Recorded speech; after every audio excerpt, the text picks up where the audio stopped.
পরপর তিন ছক্কা রাজশাহীর মাটিতে দুর্দান্ত এক ম্যাচ জিতে নিল বাংলার যুবারা। দক্ষিণ আফ্রিকার বিপক্ষে শেষ মুহূর্তের নাটকীয়তায় অবিশ্বাস্য এক লড়াই জেতালেন রাকিবুল হাসান। ব্যাট হাতে শতভাগ প্রমাণ করলেন ক্যাপ্টেন আকবর আলী। দুজনের দৃঢ়তায় রাজশাহীর মাটিতে নতুন গল্প লিখল টিম টাইগার্স।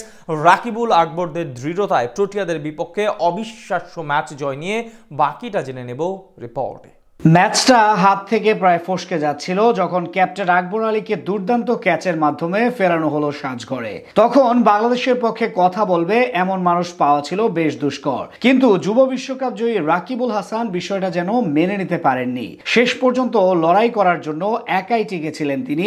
দক্ষিণ আফ্রিকার বোলারদের বিপক্ষে খেললেন দুর্দান্ত এক ম্যাচ উইনিং ইনিংস, সাথে সঙ্গী হিসেবে পেলেন আরেক তরুণ ব্যাটার তোফায়েল আহমেদকে। দুজন মিলে অসাধারণ এবং অসম্ভব এক ম্যাচ জেতালেন রাজশাহীর মাটিতে লাল সবুজের জার্সিটা পরে।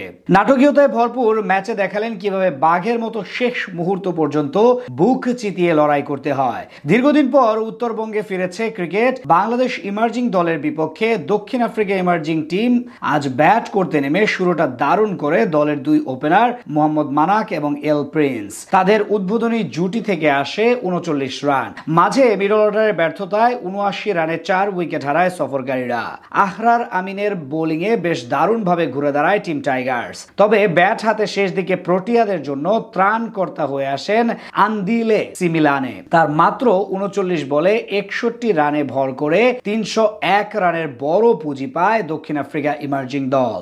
জবাব দিতে নেমে রাজশাহীর শহীদ কামরুজ্জামান স্টেডিয়ামে শুরু থেকেই নিজের স্বভাব সুলভ আক্রমণাত্মক অ্যাপ্রোচে ব্যাট করতে থাকেন তরুণ ওপেনার জিসান আলম। দ্রুত সময়ের মধ্যে ৭টি বাউন্ডারি মেরে ভালো আশা দেখালেও ইনিংস লম্বা করতে পারেননি তিনি। ২৭ বলে ৩১ রান করে বাউন্ডারি লাইনে ক্যাচ দিয়ে আউট হন এই ব্যাটার। তবে এক প্রান্ত ধরে রেখে কিছুটা ধীরে সুস্থে ব্যাট করতে থাকেন আরেক ওপেনার মাহফিজুল ইসলাম রবিন। তাকে কিছু সময় সঙ্গ দিয়ে ৩৫ বলে ১৭ রান করে বিদায় নেন প্রীতম কুমার। এরপর জুটি করেন আরিফুল ইসলাম এবং মাহফিজুল ইসলাম। ৫০ করার পর খোলস থেকে বেরিয়ে কিছুটা আক্রমণাত্মক হতে থাকেন রবিন। শেষ পর্যন্ত ৮৯ বল থেকে ৮৭ রানের দুর্দান্ত ইনিংস খেলে প্যাভিলিয়নের পথ ধরেন তিনি। মাঝে ৬৮ বলে মাত্র ৩৬ রান করে দলকে ভীষণ চাপে ফেলে দিয়ে যান আরিফুল ইসলাম ইথুন। আর ২৮ বলে মাত্র ৮ রান করেন আহরার আমিন। তাদের এমন ধীরগতির ইনিংসের সুবাদে বেড়ে যায় বল ও রানের ব্যবধান। তবে ৭ নম্বরে ব্যাট করতে এসে সেই ব্যবধান কমিয়ে আনেন অধিনায়ক আকবর আলী। নিজের স্বভাবসুলভ ব্যাটিং প্রথা থেকে বের হয়ে এসে বড় শট খেলতে থাকেন তিনি।